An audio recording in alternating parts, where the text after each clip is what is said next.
Can we just start off, please, with your squad, and if 𝒄𝒏𝒄𝒆 will be back in this midweek, please? Yeah, squad in general, everyone's sort of from the weekends fine, so no changes there. Jacko, still 50-50, he's better. I'll probably make a decision tomorrow morning on him, but if I had to make a call, he probably won't start, but might be involved. But I'll wait and see tomorrow how he's feeling, but he's better. He's almost back. Just in general, Ange, obviously we're in the title running now. How exciting a prospect is it, with it obviously being so close at the top? Yeah, look, it's still 10 games. There's still a fair bit of football to be played. If you see what's happened over the last 10 games, you'll see that things can change pretty quickly. So, yeah, I think we're still sort of in that mode of making sure we're focusing on what the next challenge is for us, and that is tomorrow night against 𝒎𝒄𝒏𝒄𝒆, who we know are going to be a tough proposition, and we've got to make sure that we're at our best and overcome the next challenge, and then carry on from there. I think if you start looking too far ahead, I mean, like I said, seems like we're in the final stretch, but 10 games is a lot of football to be played, and we can't be thinking too far ahead. Alison? Can we just talk about the news today that you're going to go to Australia for a tournament during the World Cup? What does that mean for you? Going home, which is nice. Look, obviously, I don't know all the details yet, but I've been told that it looks like it's happening, and super excited. I mean, I think I've been at pains to say that this football club is there's a pretty strong connection with Australia, and aside from me, it's always had, whether through players who have played here or just historically, has always been a club that's well supported. I experienced that myself growing up in Australia, that the club has a strong affinity over there, and so for me to go back there as manager will be a special moment for me for sure, because as I said, I know how strong the connection is, so I'll take great pride in it. Obviously, the other teams involved haven't been confirmed as yet. There is a suggestion Rangers could be involved as well, but what will it do for Scottish football to go over and play in Australia? Look, I think it's, again, I think, and it was probably reflected in the questions I got early on in my tenure, but people just are not really,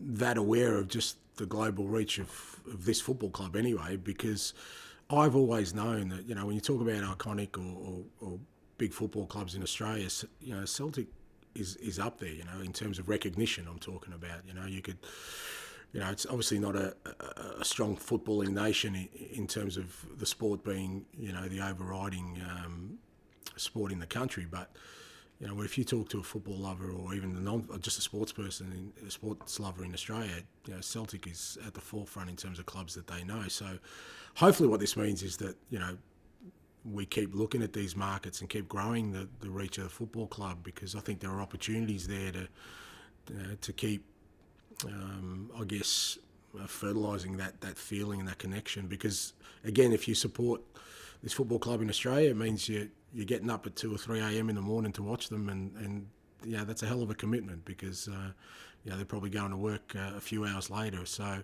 I know what that feels like. I lived that experience. I know guys who were doing that every week, going to their local to see this football club play. So obviously there's a personal, from my perspective, and I guess a selfish interest in going there with the football club, but irrespective of me, and the club's made a couple of trips before there, I know it's going to be super well received, and I know it'll help continue growing this club's legacy on that side of the world. Gabriel? Ange, is it... Sorry, you're right, you hear me okay? Yeah, mate, go for it. Is it also the tour to Australia? We think it's in November time. Is it also intended to kind of keep the squads, fitness up and sharpness up, whilst some may be away at the World Cup, with the view that the league will return straight away around Christmas time? Yeah, obviously, when we knew the sort of how the calendar would look like next year, there is a gap there, and from our perspective, it was about how do we fill that gap. And with these things, it's always sort of a combination of making sure we get a good preparation for the players or keep them in good shape. But also, as I said, the opportunity for the football club as well to keep broadening its reach around the world. And I think it's a good fit. There'll be some players away to World Cup, but we'll still have a really strong squad, and we'll still have players that are going to be important to our campaign that will need these kind of games. And I think it's a sensible fit for us to use that time in this way. And just going back to tomorrow night's game, obviously the last time you met St Mirren was a tough fixture. Obviously you had some players missing, but what do you expect from them tomorrow? And do you expect much change on their part, given they've got a new manager? No, look, I don't think so. I think they've been pretty strong all year, pretty consistent in their approach. Hard team to beat, irrespective of sort of home or away. I know we had a great result with them against them at home earlier in the year, but that's probably been the one result that's been like that with them. They've been pretty tight defensively. I think Jim had done a really good job with them, and I think that'll continue. Obviously they've got a new manager, as you said, but he hasn't had a lot of time to sort of work with the team. Last week, they went down to 10 men pretty early, which probably didn't give them a chance to change things too much within the game. So we're expecting a tough game. We're expecting a team it's going to be hard to break down, and it's up to us to find the solutions. BBC. Hi Ange. How much pride will you take personally taking your own club side back to your own home country? Yeah, it's a little bit down the line. So obviously, there's other things at the forefront of my mind, but there's no doubt it'll be special because, like I said, I know how big this football club is back home, and for me to go back there as the manager of it, it's it'll be emotional. There's a lot of guys that I kind of grew up with or shared a dressing room with who are diehard, Celtic supporters, and they're going to see their mate, bringing their team down under. It will be special. Like I said, November seems like a age away for me at the moment, but and I don't want to get too far out of myself or get too excited, but I know it will be special for sure, and. Not just for me, but I think the whole sort of country and the football community that I grew up in, they'll all take great pride out of somebody who came up through that ranks is bringing home such a massive football club.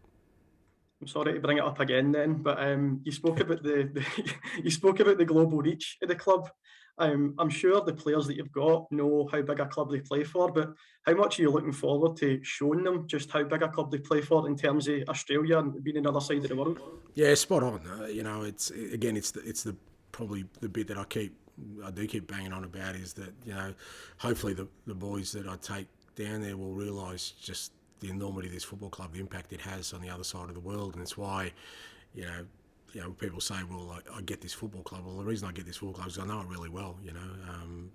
Being on the other side of the world didn't stop me at everything. And like I said, if anything, when you're that far away from something you love, whether it's this football club or just football in general, to be really passionate about it, you've got to be totally invested in it because, like I said, it's on the other side of the world, literally, a different time zone. So, the people who love this football club in Australia and love football in Australia, they're all in. It's not going to be, they're going to be there at every game, at every at the airport, at every training session, everywhere the players go. They'll realise just why this football club is so special and the reach it does have. Thank you. Thanks, mate. Ronnie Charters. Ronnie. Hi, Ange. Just going back to the game tomorrow. You mentioned after Hibs, just about the playing well, just the lack of finishing in the final third was probably the difference. Do you change anything when you have that sort of midweek break where there's only a couple of days in between, or do you just trust that process that you continue to play to train to play your football and that sort of clinical edge will come? Yeah, no, I get it.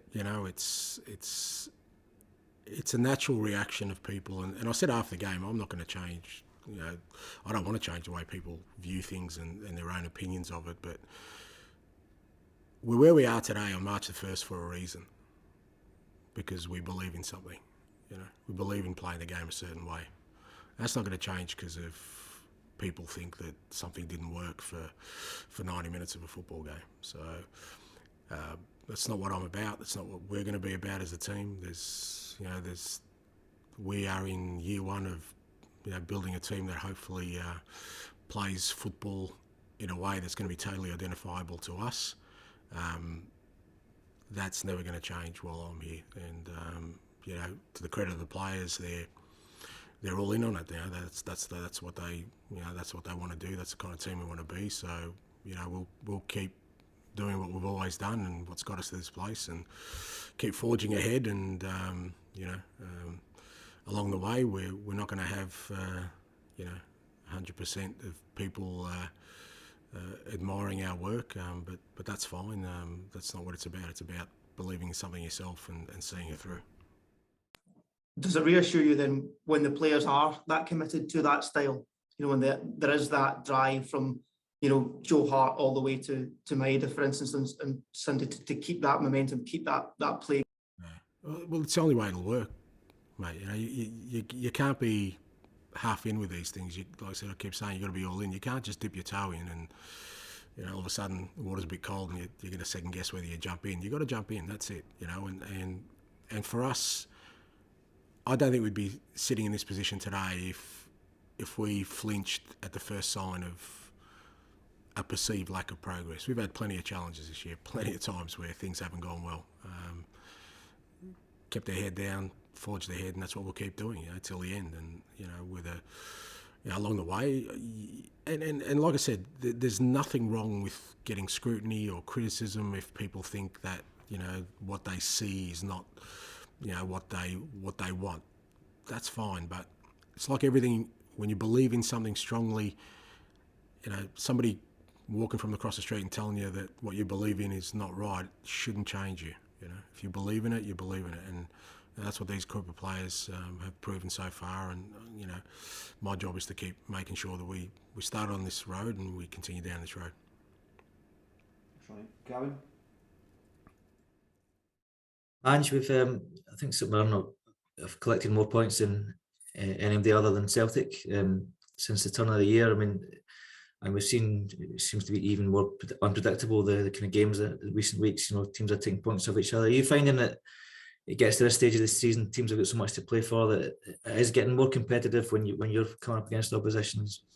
No doubt, and that's why I've been sort of again at pains to keep saying that trophies aren't handed out at this time of the year for a reason, because every game from now on, and I know people say, well, there's only 10 to go, but like I said, you've seen the shift in the last 10 games, and every game does have an edge. Every team's playing for something, whether it's avoiding relegation, getting to the top half, Europe, championships. There's a fight for everything out there. Not that there isn't early in the year, but it just becomes more of a focus now, and every team has to deal with that, including ourselves. So, as you said, St Mirren's form has been as good as anyone's apart from ours in recent times, and we know that's a danger game. But irrespective of that, we know that the next 10 games, everyone is going to be a real arm wrestle. I don't think we'll find that any team is not going to fight for something in these games. So, we just got to, which is why it's even more important that we don't get derailed by that and think we need to change our approach or do things differently. We've just got to stay the course, and whatever's got us to this point is, keep going down that road and believing in it and tackling the challenges ahead. But there's no doubt you're going to see, plenty of competitive games between now and the end of the year in all fixtures.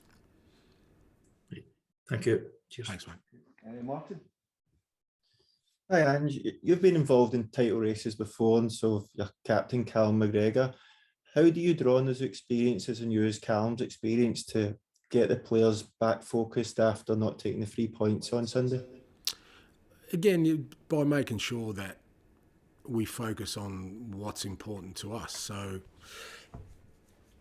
you know, we won a couple of weeks ago in the Cup 4-0 and I wasn't too happy with the performance, you know, so the players got that feedback. So the players are kind of used to now understanding that the most important thing is how we view our performances, not so much whether we always get the 3 points that everyone wants, you know. So not getting 3 points, again, you focus on the performance, the areas we can improve, rather than focusing on the fact that, you know, you didn't win another game even after you've won 10, you know, because if you go down that route of just chasing outcomes, you know, that's where the anxiety, you know, kicks in. That's where you know, the pressure starts taking hold, because you're looking at the end point without thinking about, well, we've still got to run our race. And, you know, I think Callum understands that. I think not just him, I think most of the boys are embracing that and at the moment not reacting to you know, as I said, whatever noise is coming from the outside, because